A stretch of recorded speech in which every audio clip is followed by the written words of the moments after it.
été envoyé en mission. Parce que dans ses frustrations, Elimbi Lobe, qui pourtant lui-même a été obligé de s'exiler dans le Maghreb ou bien quelque part en Afrique de l'Ouest pour aller étudier, est revenu avec des poches vides. Longtemps, il a attendu qu'il soit recruté quelque part. Mais Elimbi Lobe est vacciné, immunisé contre la pauvreté et surtout abonné à la marche à pied. Normalement, on ne devrait plus l'appeler Elimbi Lobe, on devrait seulement l'appeler Elimbi Johnny Waka. Elimbi Johnny Waka a aussi lui allé de parti politique en parti politique, en brandissant juste un seul atout. Celui du communautarisme, celui du tribalisme. Incapable de convaincre, incapable de pouvoir donner des idées qui puissent le porter au sommet de certains partis politiques. Elimbi Lobe est parti du SDF comme une souris avec la queue entre les jambes. Elimbi Lobe est aussi venu frapper immédiatement au niveau du MRC. Mais malheureusement, là-bas, il a encore trouvé un caïd. Bref, il devrait aussi l'appeler un terroriste, puisque l'honorable Nietzsche avait été déjà enraciné même à Douala, là où Elimbi Lobe prenait comme son fumier, où il pouvait implanter ses pieds si fragiles. Pieds de champignon, Elimbi Lobe n'a donc pas pu tenir devant un homme qui avait les pieds sur terre, à savoir l'honorable Nietzsche.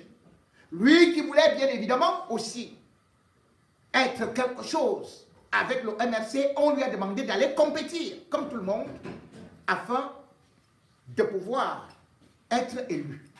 Ce qui l'a choqué. Le MRC est donc devenu son ennemi. Et ce n'est plus seulement le MRC, c'est bien évidemment, de par l'aigreur, l'homme Bamileke, qui aurait certainement eu à faire que la ville de Douala soit dépossédée de sa beauté, que la ville de Douala soit dans l'obscurité ou soit avec une image, une mine totalement délabrée, comme si c'était une cité bombardée. Elimbi Lobe a donc été utilisé parce que lorsqu'on est affamé, on vend son âme au diable. Le régime lui a donc tendu la main, comme à chaque veille d'élection, pour détourner l'attention des Camerounais. Ça fait 40 ans, 42 ans que ça dure. Jamais, à l'approche de l'élection, on ne s'est assis pour nous dire, voici le programme du RDPC, voici les réalisations du RDPC, voici ce que le RDPC a fait pour la jeunesse, pour les infrastructures et pour l'avenir. Voici ce que le Cameroun a gagné. Non, le RDPC nous a seulement endettés. Le RDPC n'est englué que dans des scandales, des détournements faramineux de fonds publics, des scandales et aussi des assassinats. Bref, une société pervertie où aujourd'hui il n'y a plus d'espoir pour la jeunesse, puisque cette jeunesse elle-même est livrée soit à la drogue, soit à la prostitution, soit au vol, soit aux assassinats. La preuve, à chaque bout de terrain, on voit des jeunes qui ont des machettes, qui ont des couteaux, prêts à braquer des boutiques, prêts à aller couper la main d'une femme au marché pour ne serait-ce qu'arracher son bijou, soit alors même à raser les cheveux d'une femme pour aller revendre la perruque. Bref, cette jeunesse qui est aujourd'hui désorientée, c'est l'échec du renouveau de Paul Biya. L'échec d'un homme qui n'a pas travaillé et qui est resté claquemuré dans son château en verre. Un château que d'ailleurs il n'a jamais construit puisque c'est l'œuvre de Amadou Ahidjo. Paul Biya a donc été incapable de mener à bien une seule œuvre. La preuve, le port autonome de Kribi, c'est toujours en chantier. Les autoroutes, c'est toujours en chantier. Son propre stade, c'est toujours en chantier. Douala, alors, n'en parlons pas, la pénétrante est toujours en chantier après 10-15 ans. Lorsqu'on voit donc ce RDPC, il ne peut pas gagner. Il ne peut gagner que par la tricherie. Ou alors par la diversion en inoculant le poison de ce qu'on peut appeler la haine tribale.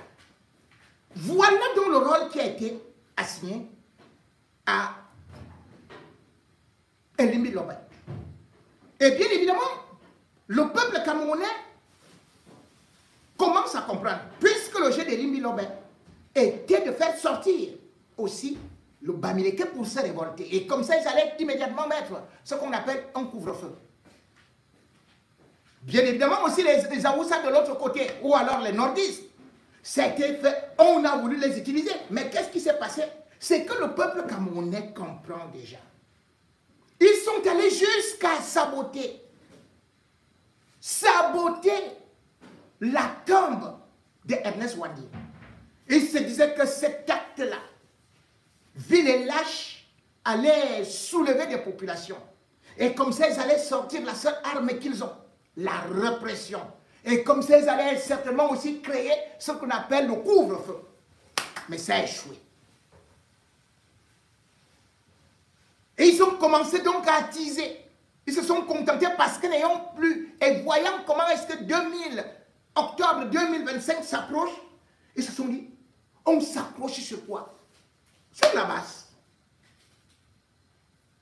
Résultat des courses, voilà donc la base qui est devenue un seul programme.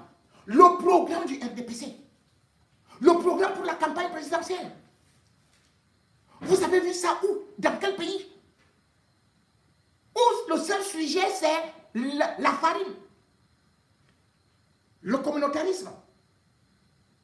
Le peuple camerounais a beaucoup de tribus. Beaucoup d'ethnies. Pourquoi s'attaquer à une seule ethnie? Parce que hier, on s'attaquait à Frundi. Et on s'attaquait donc aux anglophones ou anglo-bamileke. On disait, un bamileke au pouvoir, jamais. Quand et moi, gérer l'UNDP, quand on a vu que l'UNDP fonçait, on a dit, les côtiers là, on s'est attaqué à eux. C'était eux qui étaient devenus le problème. Et même quand Bello Bouba a récupéré l'UNDP, subitement on a commencé à nous chanter que si les nordistes reviennent au pouvoir, on va seulement vous casser. Et ils sont tribalistes, ils sont ceci, ils sont revanchards, ils sont ceci. Bref, il n'y a pas dans le système Biya, dans le régime Biya, un programme politique. C'est un programme contre les communautés.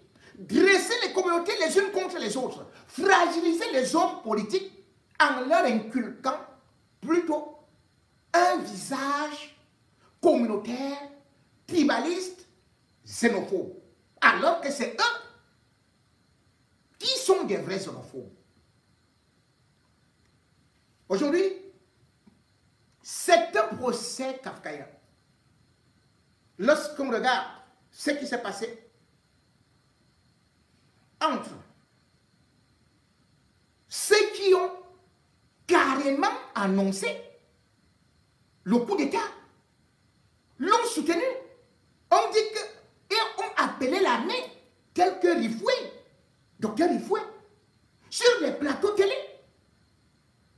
Ils ont dit que si, quand on vient au pouvoir, ils ont appelé l'armée à faire un coup d'État.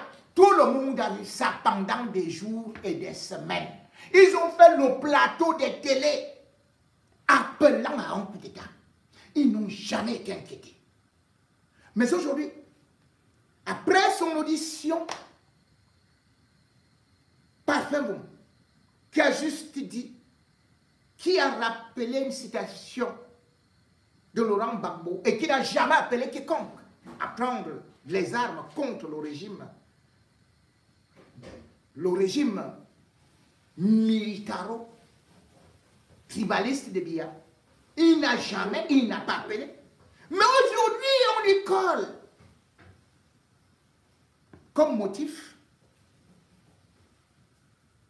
apologie de coup d'État, apologie de terrorisme, parce qu'il a dit que la base est une chance pour le Cameroun.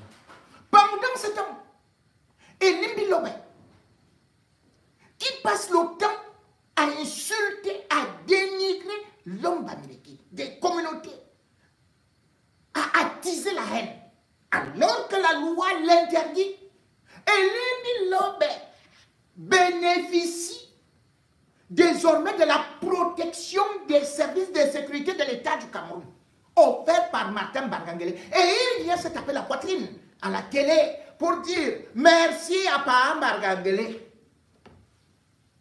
Voilà une police qui chante dans une langue, la langue de chez moi, le béti.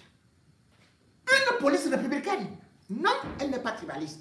Papa Bargangele, yo, yo, Papa Bargangele. Voilà, le père de la police.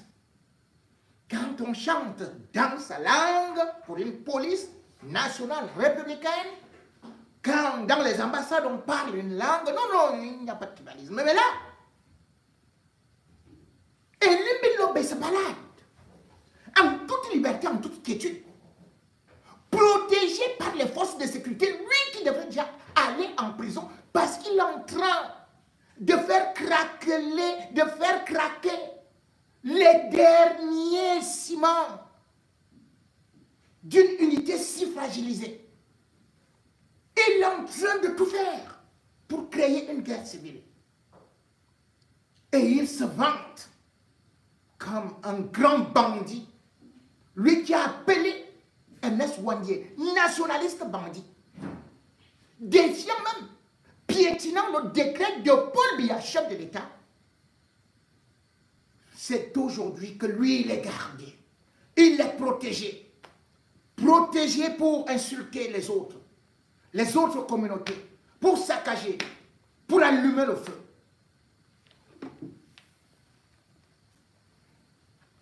Ce régime a démontré qu'il n'aimait pas les Camerounais et que sa seule ambition est que il faut tuer avant de partir. Il faut un génocide avant de partir. Nos martyrs, leur mémoire salie, parce que Elimbi Lobé a appelé qu'ils étaient des bandits, alors qu'ils n'ont commis aucun acte de banditisme, qu'ils ont volé des terrains alors que c'est l'État seul qui est capable de signer les titres fonciers. Oui, c'est l'État du Cameroun qui signe les titres fonciers. Jamais Ernest Ouandié n'a signé un titre foncier pour arracher la terre à Ambo, à Ansawa. Jamais il n'avait pas l'armée. A-t-il dirigé le cadastre? Comment a-t-il fait pour arracher les terres? Pour arracher la terre de quelqu'un, il faut avoir le titre foncier. Mais non, on ne regarde même pas ça. On laisse Elimbi Lobé se balader. On laisse Elimbi Lobé mettre sa haine, son venin. On laisse Elimbi Lobé aller bien évidemment profaner la tombe de Ernest Ouandié parce qu'on veut que les gens se lèvent, se soulèvent. C'est de la même façon qu'ils avaient profané la tombe de Monseigneur Benoît Bala après l'avoir assassiné. Ce régime qui a tué des prêtres. Et lui, quand on va dire que même le diable doit d'abord venir, ils vont dire que, oh, on a dit que c'est le diable. Mais quand vous tuez les prélats, quand vous tuez des hommes d'église, quand vous violez les sœurs religieuses, vous êtes quel régime? Quand vous violez, vous profanez des tombes, vous êtes quel volume? Vous êtes quel régime? C'est un régime démoniaque. La pierre tombale d'Ernest Ouandié a été vandalisée à Bafoussam, ce lieu de paix et de recueillement transformé en champ de bataille, des graphismes obscènes et des débris jonchent la tombe de cet héros national, témoignant de l'ignominie de ces vandales. J'ai vu un papa là-bas avec un mec qui était en train de filmer. Bon, le type là avait la béquille. Moi, il est remarqué avec sa gauche ici. Il avait une chose qui était un peu plus longue que l'autre. Il s'est assis sur la tombe du papa là. En un français, sur la tombe là, c'était écrasé et tout. Bon, en partant, on lui a demandé que il va faire comment cet homme-là, il m'a dit en question que non, il m'a envoyé la délégation. Moi, je ne sais pas quelle délégation il s'agit. Il m'a dit qu'il parlait d'une autre tombe aussi pour faire aussi la même chose, non? Cette image est une insulte à la mémoire de cet héros, d'où une vague d'indignation chez les responsables de l'Union des populations du Cameroun dans la région de l'Ouest. C'est un climat délétère que nous vivons tous dans ce pays depuis quelque temps. Vous avez vu qu'il n'y a pas très longtemps, Ernest Ouandji a été traité de bandit dans les médias et il n'y a pas eu de suite. Au contraire, on croit comprendre que celui qui a traité Ernest Ouandji de bandit bénéficie de la protection de l'État camerounais à travers des gardes-corps depuis quelque temps.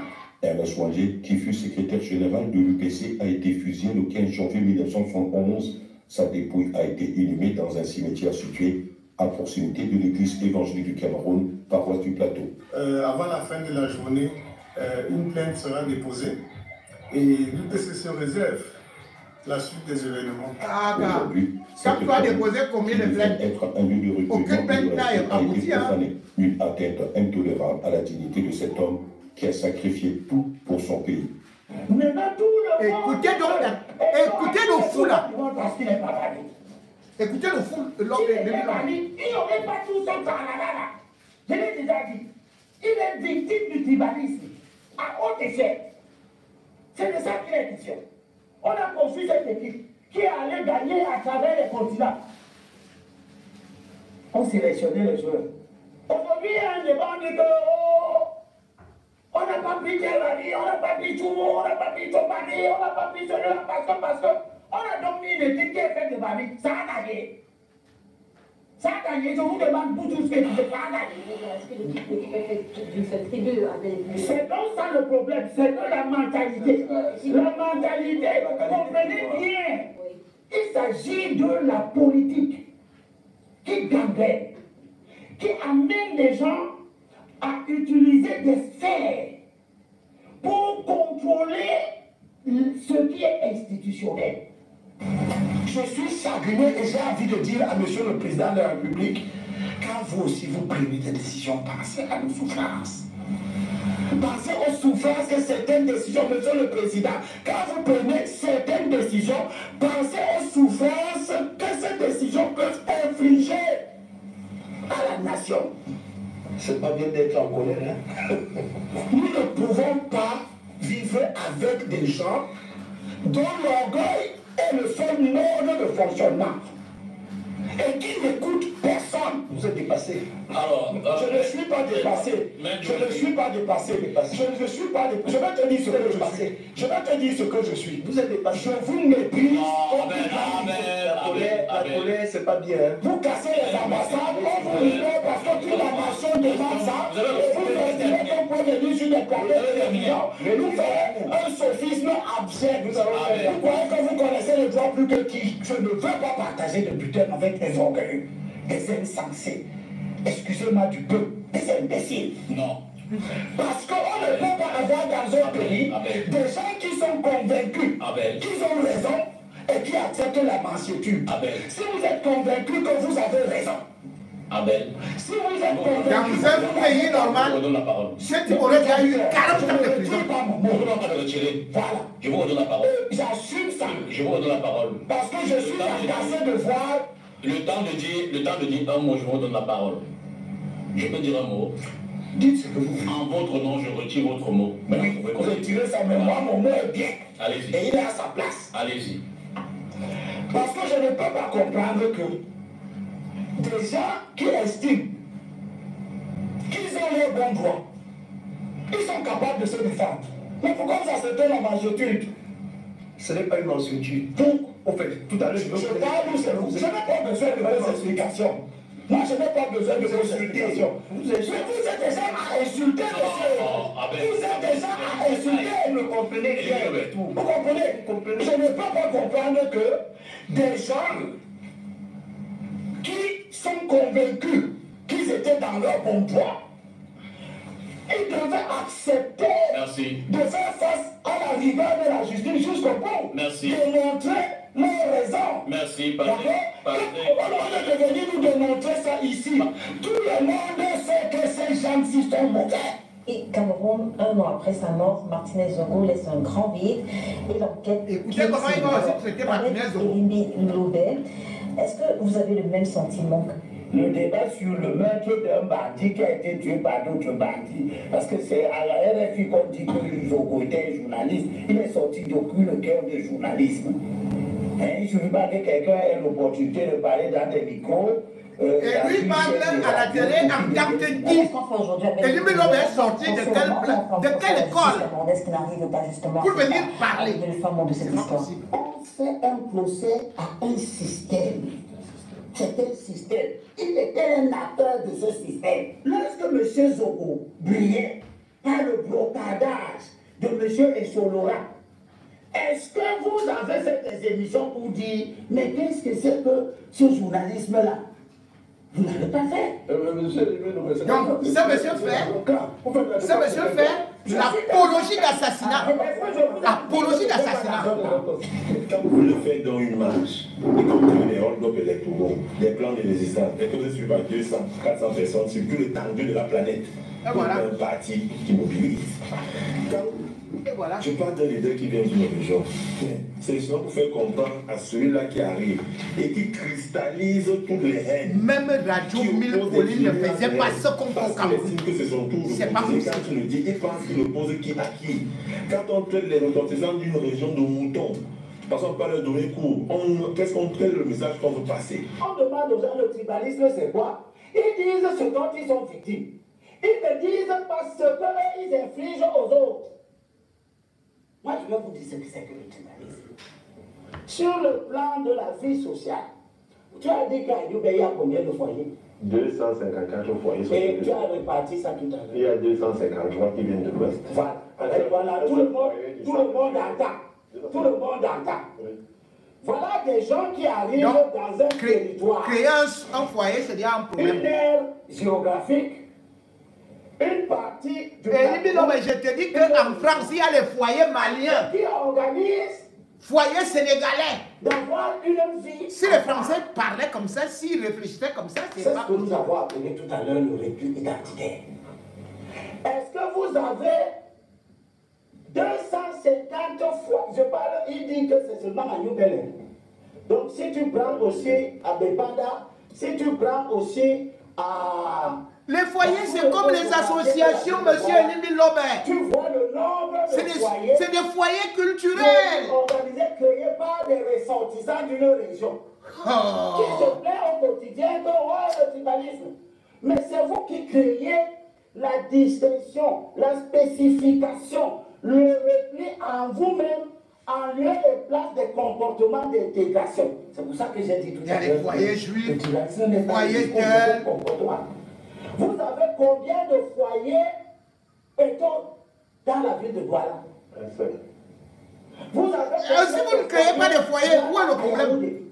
En quoi est-ce que l'installation d'un foyer dans une zone est un problème? Oui, c'est ça la question.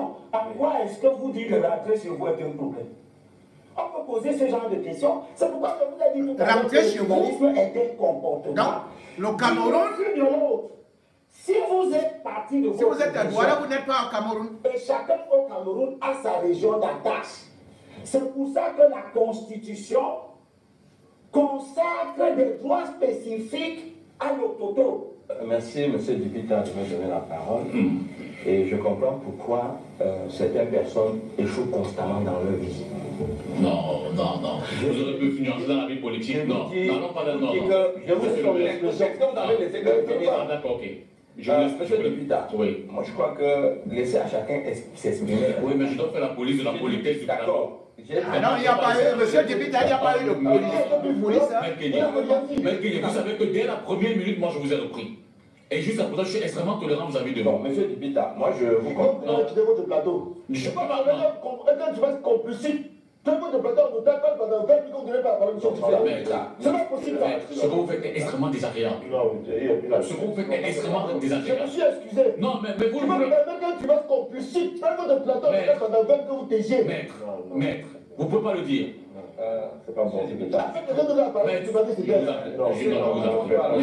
Non, on va la parole. Non. Laissez-le terminer. Est-ce qu'il est chez lui? Laissez-le terminer. Tu es chez toi? Ouais, ok, laissez-le terminer. C'est ça la question. Tu es chez toi à nous? Je ne suis pas chez moi. Voilà. Il faut aller te suicider. Non, je me suicide pas. Je suis content de toi. Elimi Lobe vient à Yaoundé. Je ne sais pas si c'est le chez lui. Yaoundé n'est pas nos chez Paul Biya. 30 secondes pour terminer. Vous avez l'intime conviction qu'il n'y a que les Bamileke qui investissent. Merci, Abel. C'est une outrecuidance légendaire. Merci. De vous mettre devant un plateau de télévision pour vous présenter comme quelqu'un qui a investi. Est-ce que le problème des désordres fonciers, c'est un problème d'investissement? Abel, merci. Les gens dont on a annulé 90 millions fonciers dans le cas. Bon, merci. La thèse de Limbi Lobe. Il faut que chacun reste chez soi. Si telle est la thèse de Limbi Lobe, est-ce que le chez toi c'est Aloum? Cela voudrait dire qu'il faut d'abord qu'on fasse partir tous les Chinois, tous les Français qui sont à Douala, qui sont au Cameroun. Ce n'est pas nos chez eux. Et Limbi Lobe les tolère, les Pakistanais, les Libanais, les Indiens. Ils les tolèrent. Ils exploitent les armes. Et Limbi Lobe a toléré Bolloré au port de Douala pendant 40 ans. 40 ans. Bolloré exploitait le port de Douala. Et Limbi Lobe n'a pas dit que partez chez vous. Et Limbi Lobe ne boit que la Castel. Castel, c'est le nom de Douala. Ce n'est pas le nom d'un Français. Hein? Pourquoi Limbi Lobe ne demande pas aux brasseries du Cameroun de rentrer chez elles? Puisque les brasseries appartiennent à Pierre Castel. La Guinness que sa femme adore. La Guinness appartient à qui? C'est un Cameroun, c'est un Douala. Ce n'est pas possible. Mais Limbi Lobe parle des investissements. Quand on parle donc des investissements, vous n'avez donc qu'à regarder les quincailleries et consorts. Lui qui rêve de construire. Il ira prendre le matériau de construction où? Chez Polakis, Kaptanakis, Sakritis, qui sont des Douala d'Edo. Seigneur, une telle ignorance et surtout une telle propagande vénéneuse, une telle haine ne peut prospérer dans un pays où on prétend chanter l'unité nationale. Non. Non, non, non. Et Limbi Lobe est venu ici. On l'a accueilli dans le foyer Sawa. Le foyer Sawa où Limbi Lobe était en Europe. L'Europe, c'est le pays des Sawa. Qu'est-ce qu'il est venu faire ici? Chacun doit rester chez lui, il devait rester à Douala. Les télévisions là où Limbi Lobe passe là, c'est à Yaoundé. Et Limbi Lobe est de cœur caché de Yaoundé. Il aime Bogada. Il aime beaucoup Tsumbala. Et Limbi Lobe est étonné. Et Limbi Lobe est parenté à moi. La télévision là, elle passe là. Ça appartient à un Néondo comme moi. Et non à un Sawa. Pourquoi est-ce que Laurent Esso n'a pas construit une télévision uniquement pour les Sawa? Laurent Esso a préféré plutôt investir. Parce qu'il a vu que Limbi Lobe était bête, plus bête comme Moukobelinga. Laurent Esso a donc préféré construire une télévision. Pour un Moukobelinga, financer la télévision dans Moukobelinga. Laurent Esso préfère travailler avec les gens qui ne sont pas chez lui que de travailler avec Limbi Lobe. Tu ne peux donc pas défendre une communauté qui elle-même t'ignore et qui travaille avec d'autres communautés. Les Sawa, c'est un peuple digne. Nous tous, on a eu et on continue à danser le Makossa. Le Makossa n'était pas une musique qui restait tout simplement à Douala ou seulement au Cameroun, mais à traverser les frontières. Ça faisait notre fierté, notre culture. Mais si Limbilobe, lui, il veut limiter le Makossa au peuple Sawa, cela veut dire tout simplement parce qu'il est borné, incapable d'élever le débat et parce qu'il est utilisé par des gens qui n'ont jamais aimé le Cameroun. Aujourd'hui, certains disent qu'il faut faire arrêter, on a arrêté par Fengou. On se rappelle également qu'on a arrêté d'autres opposants. Et d'ailleurs, moi, je suis allé en prison au Cameroun parce que les gens disaient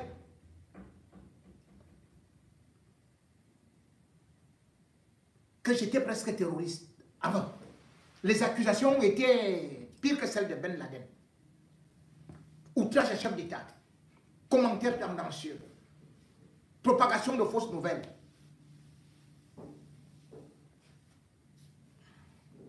Parce que j'aurais dit que Paul Biya était un gros paresseux.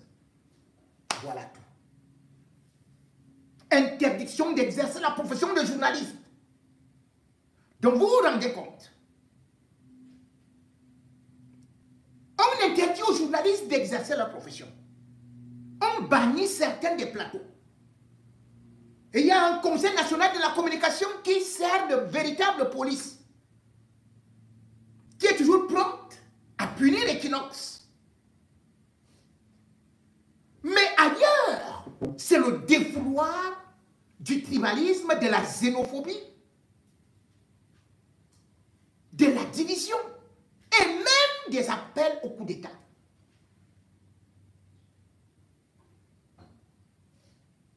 On se rappelle que l'honorable Cabral Libi avait dit que lui, il avait pris les bidons prêt à aller incendier un palais de justice, y compris le président, et qui l'avait appelé.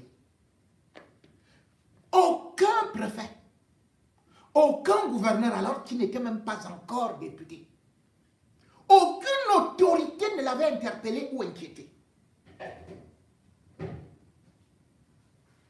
Mais, Parfait Mboum qui a dit que là-bas c'est une chance pour le Cameroun. Là-bas qui n'a jamais pris des bidons de carburant pour aller assassiner et puis verser sur quelqu'un pour... Non. On a vu au Cameroun des chercheurs se faire incinérer en plein jour. Ce n'est pas ça le vrai débat au Cameroun. Le vrai débat, c'est la base qui est violente, qui n'a incinéré personne. Et puis, comme je disais tantôt, celles-là qui sont pourchassées, les hommes politiques, c'est comme justement Parfait Mboum. Pour un simple mot de base, que c'est une chance pour le Cameroun. Et pourtant, c'est démontré que là-bas, c'est une chance pour le Cameroun. Même une opposition, c'est une chance pour le Cameroun.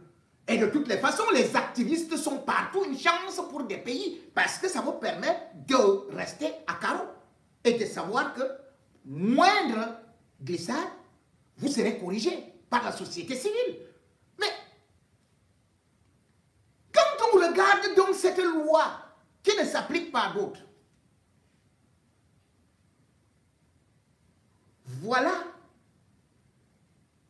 comme j'ai dit, les réfugiés qui ont appelé à un coup d'État. Et là encore, c'est à la même période, cette fois-ci, au moment où Mboum, Parfait Mboum, lui ne parle que d'une chance, c'est-à-dire la base, que c'est une chance. La base n'est pas une association interdite au Cameroun, hein. Ce n'est pas, d'ailleurs, elle n'existe même pas au Cameroun, ni en Europe. Au moment où on est en train de diaboliser la base, j'ai vu la sortie oui, la sortie d'un député suppléant du PCRN qui est allé plus loin concernant le régime Biya. Comment mettre fin au régime Biya? Il a juste prôné une chose. La seule façon de dégager le régime Biya, c'est par la violence. Mais, non seulement il n'a pas été inquiété, mais on ne dit pas que ce qu'il a dit là, c'est Cabral Libi. On ne dit pas que c'est pour le PCRN. On ne dit pas que le PCRN veut déstabiliser le Cameroun. Pourtant, c'est une affirmation très très grave. C'est un appel à la violence ou au coup d'État, comme Rifoué l'avait fait. Mais personne n'est interpellé. C'est plutôt le problème de la base. Le voilà devant vous. Écoutez ce qu'il dit. Bonjour, bonjour, bonjour.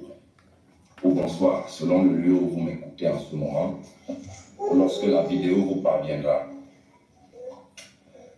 Je suis Fabrice Toueli-Biamou. Vous le savez, vous êtes sur ma page. Je suis député suppléant au Cameroun. Et j'appartiens au parti politique PCRN. Je fais cette précision pour assumer qui je suis et effectivement ce que je vais dire qui n'engage que ma personne et non pas l'appareil politique qui est le mien auquel j'appartiens. Je préfère faire cette précision pour qu'ensuite il n'y ait pas de dérapage ou des malentendus par rapport à ce qui serait ou ce qui est la ligne politique du parti auquel j'appartiens. Je veux donc agir ici en libre citoyen, en libre penseur, en citoyen camerounais, en citoyen du monde. Nous le savons tous, nous sommes en 2025, une année qui est cruciale pour notre pays, une année qui doit annoncer un tournant décisif, soit pour s'enfoncer davantage, soit pour entrevoir une lueur d'espoir. La lueur d'espoir, ne l'avons-nous pas eu déjà? Nos parents nous le disent. Avec l'arrivée de M. Biya Paul au pouvoir, il y a eu beaucoup de liesse, il y a eu beaucoup d'espoir, mais très tôt, ou alors assez tard aujourd'hui, au grand regret de ceux qui sont nos grands-parents, nos parents, qui ont vécu cela en direct. Parce que pour la plupart d'entre nous, nous étions soit, je parle de ceux de ma génération, soit trop petits, soit pas nés encore. Le Cameroun a donc déjà connu l'espoir, c'est vrai, mais un espoir qui s'est éteint.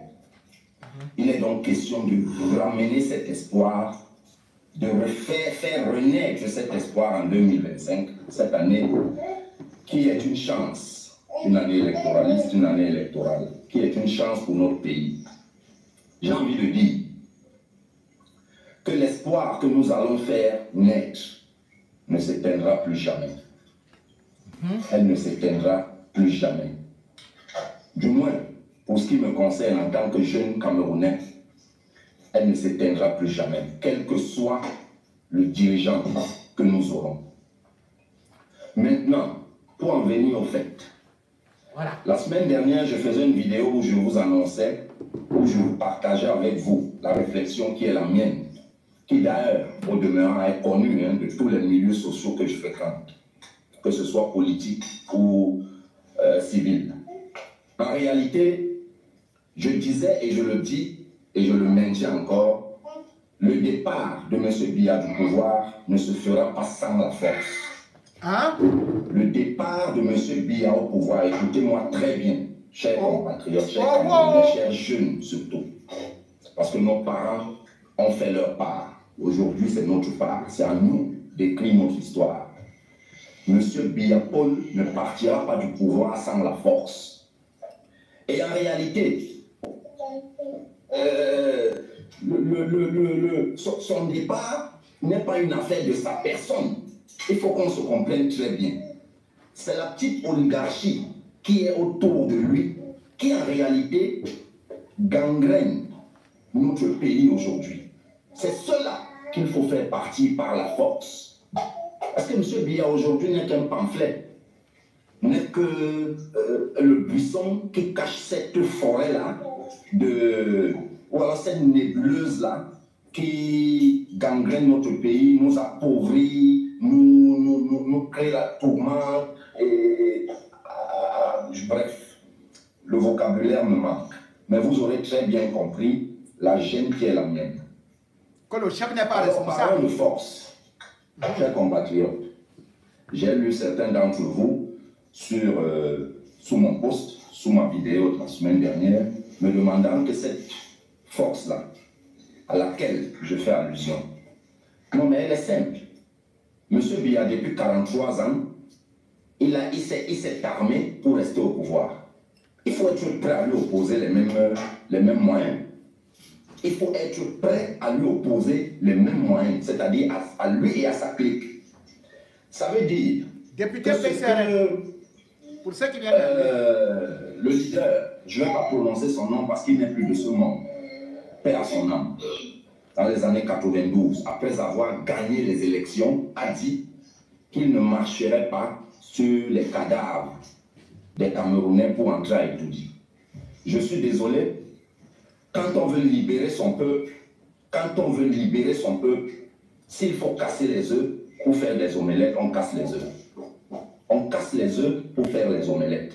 Voilà. Si le pouvoir de Yaoundé, qui s'est armé, parce qu'en réalité, le pouvoir de Yaoundé ne s'est pas armé pour aller faire la guerre à l'étranger, ou alors ne s'est pas armé pour aller défendre l'intégrité territoriale.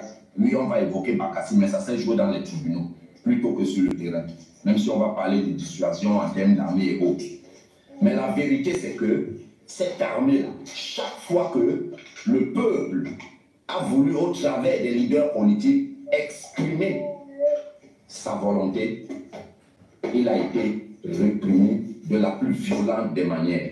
Aujourd'hui, je fais donc une interpellation à tous les leaders politiques de tous bords, et même tous les leaders d'opinion qui se trouvent même dans l'appareil dirigeant, de s'organiser, de trouver tous les leviers possibles, que ce soit à l'intérieur du pays et même au niveau de l'international, pour opposer la même force de résistance à ce régime au moment où il tombera. Parce qu'effectivement, les élections vont arriver, nous irons aux élections, et il tombera parce qu'il tombe toujours. Il se maintient, nous le savons tous, c'est pas la fraude et c'est pas la tricherie. Cette fois, cela ne passera pas. Il faut le leur dire déjà de manière claire et ensuite s'organiser de manière concrète à leur opposer cette force. Et je finis en disant que nos forces armées, moi je suis convaincu que au sein même de l'armée, la division est totale. La division, elle est totale. J'ai des éléments, je ne peux pas les dire ici pour le moment, mais certainement le moment viendra où il faudra développer tout ça à l'approche du jour J, à l'approche du verdict des urnes. Parce qu'en effet, chacun devra prendre ses responsabilités pour faire partir l'oligarchie autour de M. Biya. Pour faire partir M. Biya, nous allons utiliser la force. Parce que sans la force, ce régime va se régénérer. Je vous dis bon samedi, bon week-end, et à la prochaine vidéo où nous entrerons dans certains détails parlant de cette force, comment la constituer. Ciao, shalom, paix à notre pays, courage à tous. Ça a fait... C'est un coup d'État. Et la question dans le fond, c'est que est-ce que les éléments qui ont conduit au coup d'État en Afrique de l'Ouest sont réunis aussi en Afrique centrale ou sont susceptibles d'être réunis en Afrique centrale? La réponse est que certains de ces éléments peuvent être réunis en Afrique centrale et même pour un pays comme le Cameroun. Et là, je suis convergent avec M. Limilo, c'est pour ça que je vais le faire court. Parce qu'on parle, la CEDEAO ne cesse de revenir sur le rétablissement d'un ordre constitutionnel. Mais la question est de savoir c'est quoi un ordre constitutionnel. Ben, un ordre constitutionnel, c'est un ordre où il y a l'état de droit. Et ce n'est pas Mathias qui va me démentir qu'un état de droit, c'est un état où il y a le droit, mais c'est aussi un état de droit qui est enveloppé de légitimité. Ça veut dire, c'est la définition qu'il m'a un jour lui-même donnée. de l'état de droit. C'est mon enseignant aussi, hein, par ailleurs. Une des choses qui manque souvent à ces ordres que nous appelons constitutionnels, c'est la légitimité. Parce que lorsque les gens se taillent des codes électoraux sur mesure, s'écrivent des constitutions sur mesure, les gens baillonnent l'opposition, révisent quand ils veulent, on ne peut pas manifester, on ne peut pas se réunir. Allez regarder ces jours-ci la télévision, la radio-télévision nigérienne. Si vous regardez le journal de 20 heures, du début jusqu'à la fin, dans tout le pays, vous voyez des populations réunies, en train de marcher, en train de féliciter les militaires. Ça transpire le soulagement, c'est-à-dire que vous sentez les gens, ça montre les gens qui étaient étouffés, asphyxiés, qui n'en pouvaient plus. Et puis le second militaire arrive, instinctivement et spontanément, ils le soutiennent. Voilà ce que nous devons tirer comme leçon. Si nous continuons à embastiller l'opposition, à truquer les élections, même pas une constitution, les mêmes causes produiront les mêmes effets. Lorsque dans un peuple, on a le sentiment que le produit social n'est pas bien distribué, on peut par désespoir applaudir n'importe qui. Les militaires sont donc applaudis, même si c'est conjoncturellement, mais c'est dans le désespoir. Ces militaires ont un mandat très court. C'est-à-dire qu'ils doivent sortir les populations de ce désespoir. Personnellement, je ne souhaite pas pour un pays comme le Cameroun un coup d'État militaire, parce que nous vivons d'autres coups d'État. Lorsque les élections sont truquées, c'est des coups d'État. Et là, vous parlez d'autres pays, je présume. Non, je parle du Cameroun. Non, il y a des élections. Oui, il y a des organismes qui demandent que les élections. Ce sont les organismes qui. Non, ça c'est scientifique. Moi, je ne pourrais pas de l'État constitutionnel. Tout à fait. Non, justement. Et donc, il faut éviter, et avec quel dossier il faut éviter les élections de Cameroun. Il faut éviter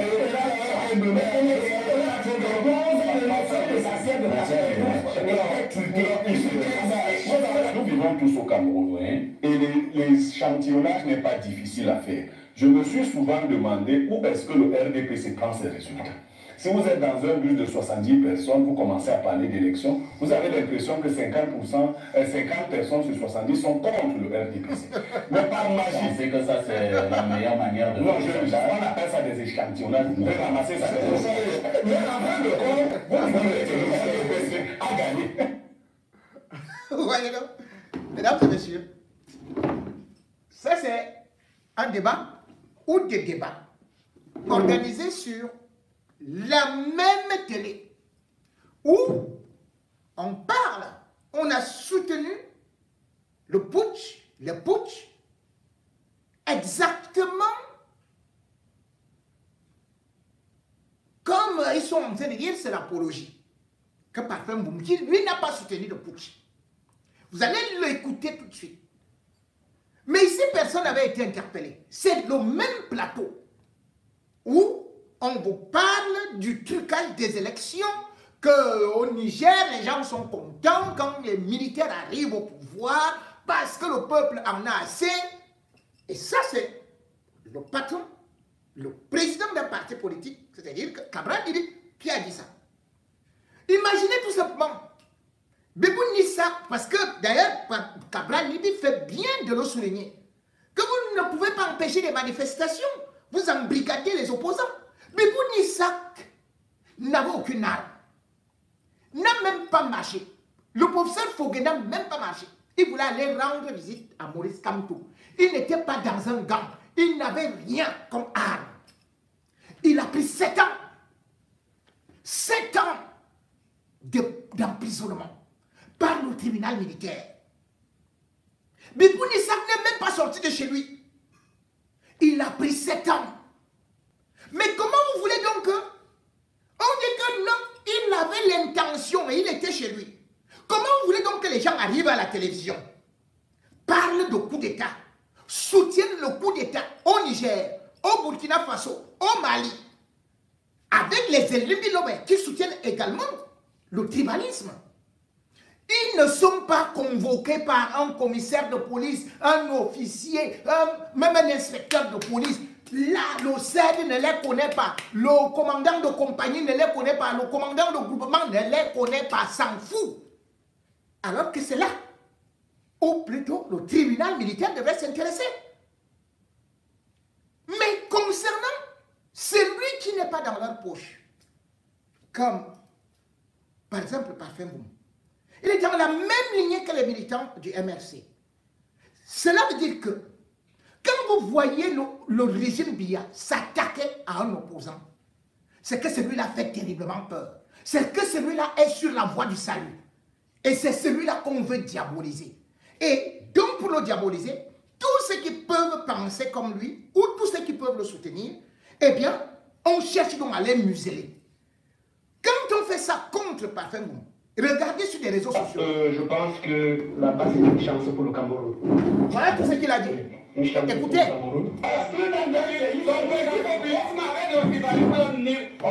Voilà ce pourquoi il ira en prison 50 ans.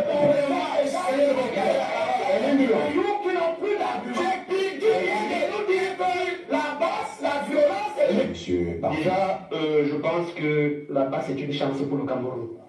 Ah bon? Oui, une chance pour le Cameroun.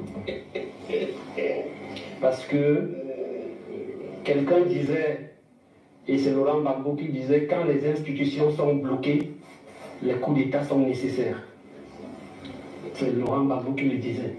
Et c'est ça que Cabral Libya a aussi dit. Vous êtes venu faire la promotion des coups d'État. Je crois que tout s'il vous plaît, permettez-moi de modérer ce débat. C'est moi qui pose les questions. Vous êtes venu faire la promotion des coups d'État sur ce plateau. Parfois, ici, tu n'avais pas dit ça à Cabral Libya. Je rappelle l'histoire et je rappelle les propos tenus. La première, ça c'est la première. La deuxième chose, c'est que la base est légale. C'est-à-dire qu'en Europe, elle a ses papiers. C'est ça.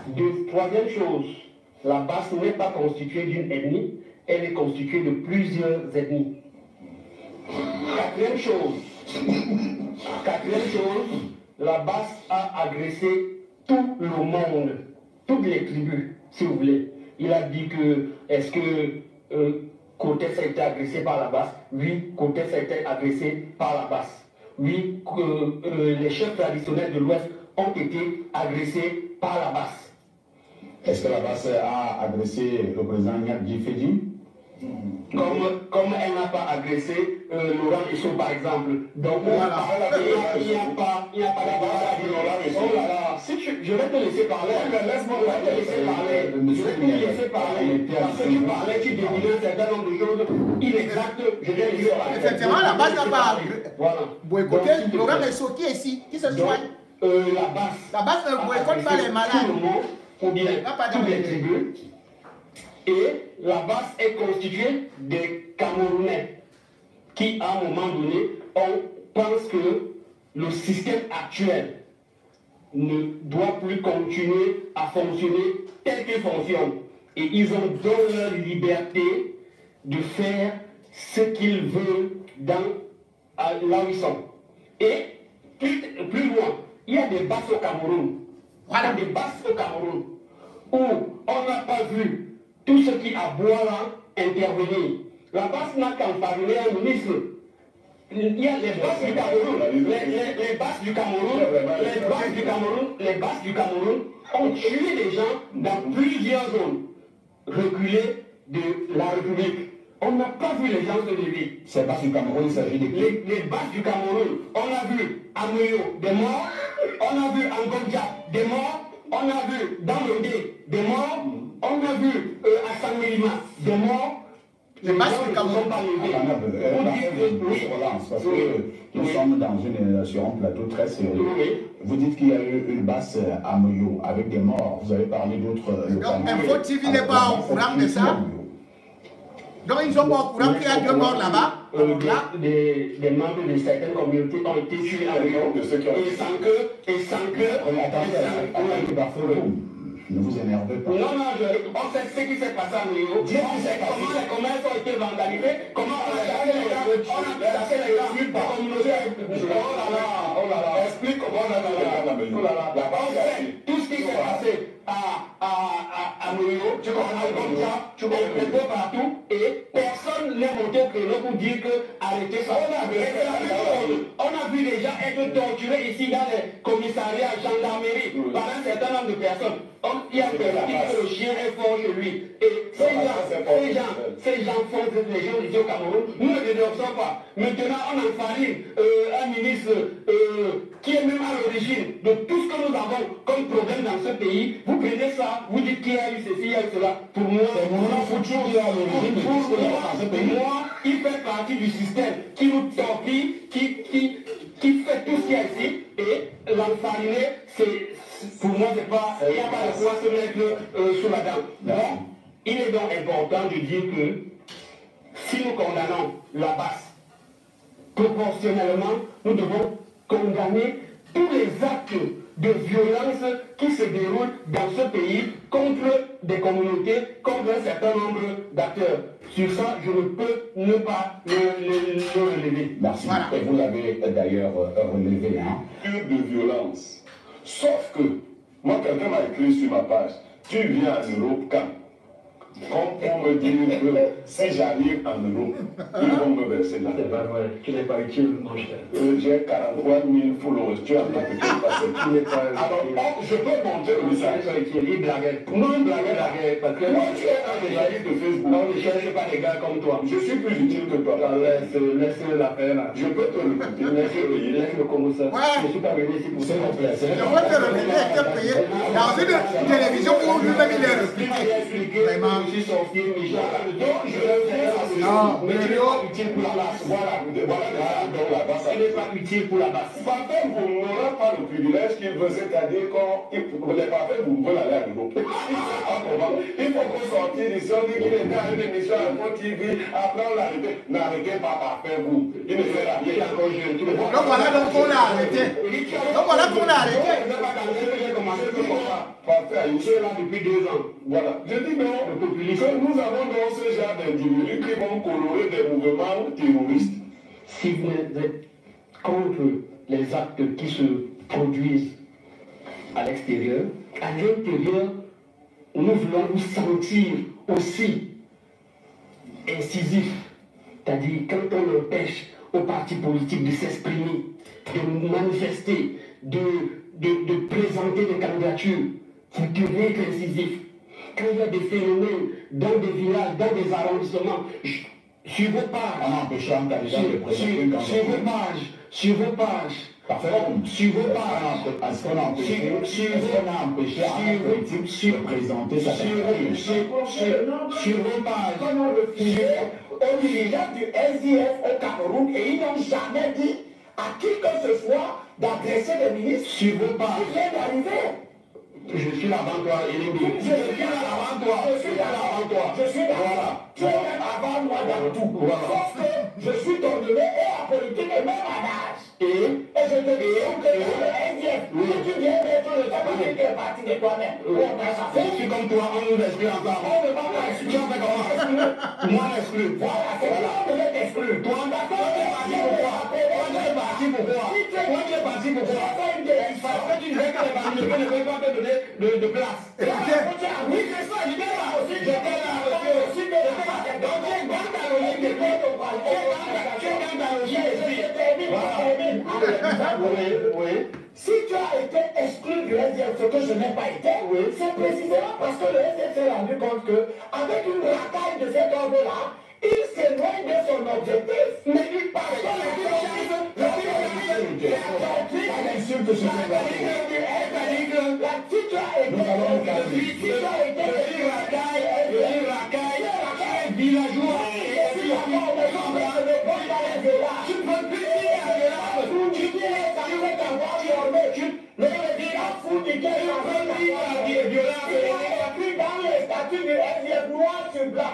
que le SDF n'arrive au pouvoir que par les élections. Et vous ne marcheront pas sur la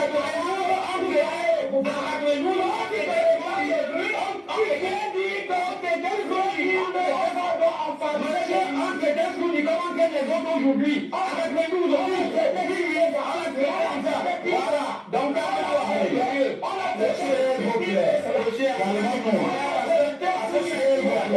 je suis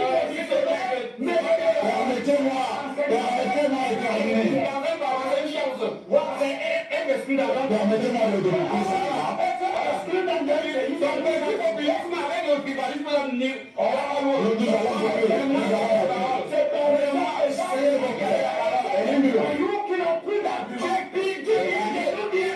La basse, la violence est pour le Cameroun. Tout ça pourquoi tu le dis? Nous allons me dire. Tout ça pourquoi tu le dis? Je n'ai jamais subi la violence. Tu l'as subi où?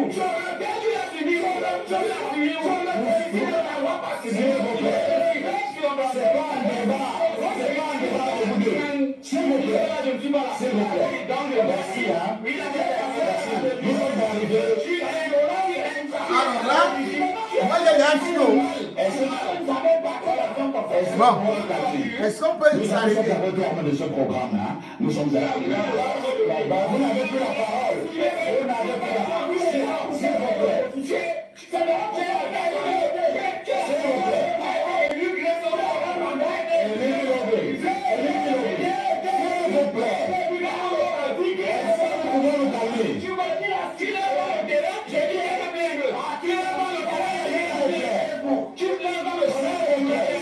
plaît.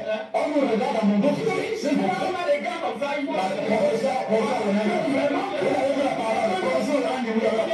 Allons-y. Je prends à témoin.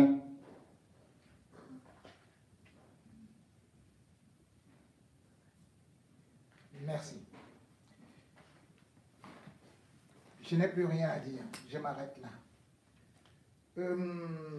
On va partir ici maintenant. Encore. Là, ce sera là bientôt. Bon. On s'arrête.